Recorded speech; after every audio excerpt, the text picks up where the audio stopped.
Kaixo laguno, hartzo naiz, Euskal Herriko azken hartza.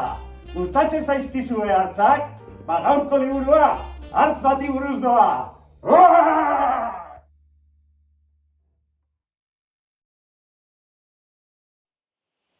Hori da, gaurko liburua komiki bat da, eta Waluk du izena. Kasu honetan protagonista hartzuri bat da, ez emetik dabilen bezalako hartza. Liburu hau Astiberrik egitaratu du, eta egileak Emilio Ruiz eta Ana Miralles dira.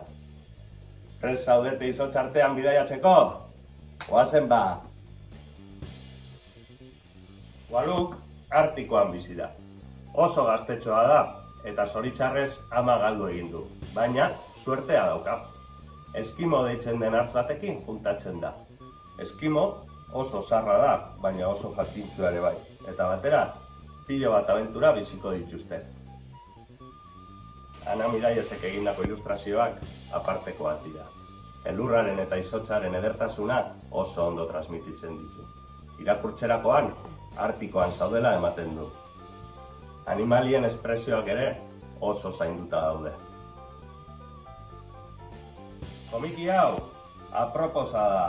Umeentzat, gazteentzat eta baita helduentzat ere. Nik primeran pasatu dut liburua irakurtzen. Historioa benetan hunkigarria da, eta gainera umore puntu bat dauka. Bestalde, erritmo bizia du, eta ez da bapere aspergarria. Ez ala hartxo! Bai horixe, harrigarria da liburu hau. Badakizu zen jaten duten Waluk eta hartzuriek. Itxas txapurrak! Itxas txapurrak! Hala ere, niri estia gustatzen zait. Izango ote dute estia Artikoan.